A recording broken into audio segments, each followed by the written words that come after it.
Hi there, it's Ash Wednesday, and I'm going to share a sermon with you on today's Gospel reading. This is the first day of Lent, and that's the time leading up to Easter when we're preparing for Easter. And the reading for today is from Matthew's Gospel, chapter 6, verse 1 to 6, and then verses 16 to 21. So you might want to pause the video and have a look at that, then start the video up again. But as I was saying, today we begin a season called Lent, a time of preparation for Easter. And it's not something that all Christians observe, but a lot of people are still familiar with the concept of giving up something for Lent. People who observe Lent have often had a practice of giving up rich foods like red meat or chocolate or coffee. And we know that at this time also our Muslim neighbours are fasting from food and water during the day.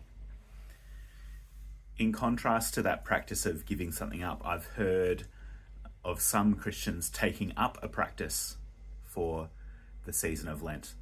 I've often found that taking up a creative practice like drawing or poetry or something like that has made the time of preparation for Easter more meaningful. Although I've often also found that the busyness of life has made it hard to maintain the practice through the whole season a lot of the time. But what I've found each time is that the approach of Easter, when we remember Jesus' death, can help us put life in a different perspective.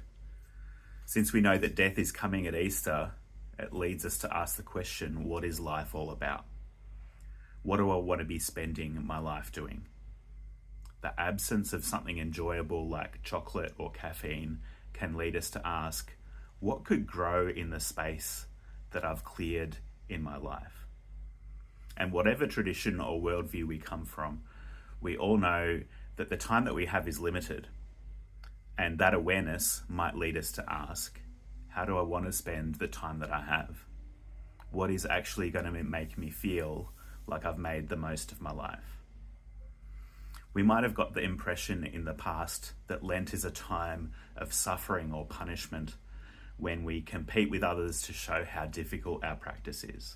But the gospel reading tells us not to make a big deal publicly about what we're doing, to give discreetly, to pray in private, to put oil on our heads instead of ashes so that we don't look miserable. If we do these things to show others how good we are, that's all that's going to come out of it. We're not doing something that should make us miserable. We're doing something that puts into perspective what's really important, something that brings greater depth to our lives and makes space for what's truly important to us.